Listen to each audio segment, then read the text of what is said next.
ce moment-là, moi, quand je vois que c'est la mi-temps à 2-2, je vous le dis, je suis presque sûr que le Real Madrid gagne le match. En fait, pour moi, ils avaient clairement fait le plus dur en mettant le 2 partout parce que c'était contre le cours du jeu. Ça veut dire que si c'était le Real Madrid qui mérite, mais que le Rayo Vallecano mène 2-0, et ensuite, t'as le Real Madrid qui revient, je dis, bon, c'est mérité sur l'ensemble. Mais là, sur la première mi-temps, c'était un hold-up à la madrilène, quoi. C'était un 2-2 qui n'était pas vraiment mérité. En plus de ça, en deuxième mi-temps, parce qu'à deuxième mi-temps, c'est plus pareil. Parce que du coup, tu as un ascendant psychologique qui est pour le Real, donc en leur faveur. Ils ont Vinicius qui rentre en plus, ça veut dire que déjà qu'il y a 2-2, le Rayo, il commence à avoir du mal dans le jeu. Tu fais rentrer Vinicius et tu mets le 3-2. C'est ça, en fait. C'est Rodrigo, quand il marque le 3-2, pour moi, il n'y a plus aucune chance que le Rayo revienne dans le match. Mais la force du Rayo, ça a été de ne pas lâcher, de rester dans le match, de mettre la même intensité et d'aller chercher ce 3-3. D'ailleurs, petit mot, parce que Rudiger, franchement, ça commence à être difficile pour lui. Moi je veux bien, je suis pro-Barça. D'accord, il y a des choses qui vont pas au Barça, mais laissez-moi vous dire aussi 2-3 choses qui vont pas côté Real Madrid. Brahim Diaz avec Arda Güler, avec Lucas Vazquez, ça fait trop de joueurs moyens plus. On va appeler des joueurs moyens plus parce que quand tu es joueur du Real Madrid, tu n'es jamais nul. D'accord, tu n'es jamais mauvais. Mais Arda Güler, il apporte pas assez. Alors oui, bien sûr, c'est un joueur qui est très technique, donc de temps en temps, il fait des 1-2, il fait des bonnes passes et tout, mais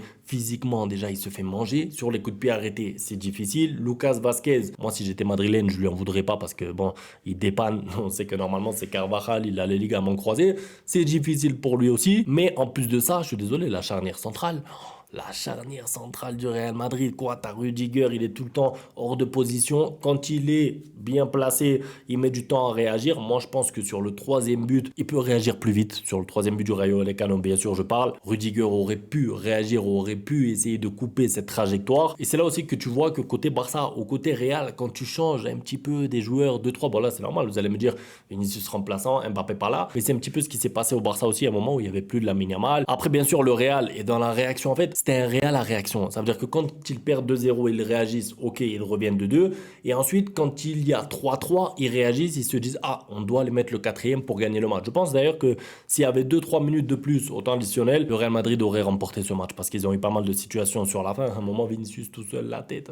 Je me suis dit, ils vont gagner encore à la 90e minute. Franchement, c'est fatigant, c'est épuisant de regarder un match du Real. Je vous le dis parce que vous regardez le match, vous vous dites, ils sont pas forts. Vous vous dites qu'ils sont pas forts, je vous jure, vous vous dites, franchement, c'est ça le Real Madrid, vous dites, c'est ça les Galactiques, c'est ça les Bellingham et tout, ils se font manger par le Rayo Vallecano, mais au final, ils sont à ça de gagner le match, quoi. Donc c'est un petit peu tout le temps pareil, c'est pour ça que c'est difficile de regarder les matchs du Real, parce que bien sûr, on espère des faux pas, mais ils sont à chaque fois au bord de la victoire, même quand ils sont pas bons, en fait, c'est ça que je veux dire. Donc la charnière centrale du Real Madrid, pour moi, elle est dépassée, franchement, ils avaient même fait jouer un jeune, là, Asensio, il y a quelques semaines, je l'avais trouvé beaucoup plus pertinent que la charnière que j'ai vue aujourd'hui. Après, si vous êtes madrilène, donnez-moi votre avis. Au milieu de terrain, on a toujours le même problème avec, d'accord, Modric, ok, mais jusqu'à quand, quoi? Parce que Modric, bientôt 45 ans, ça commence à être difficile pour lui. Plus le match avance, plus le match devient difficile pour lui. Tu as le retour de Camavinga, ok, mais le Real Madrid, en tout cas, a de nouveau des petits problèmes, je trouve. Parce que déjà, contre l'Atalanta, ils s'en sont sortis de peu sur la fin. Là, ils font match nul, ils encaissent quand même 3 buts. Donc, oui, le Barça a des petits problèmes à régler, mais le Real a aussi des problèmes, que ce soit Ligue des Champions, ils sont obligés d'aller chercher les points. Ils perdent aussi des points en Liga.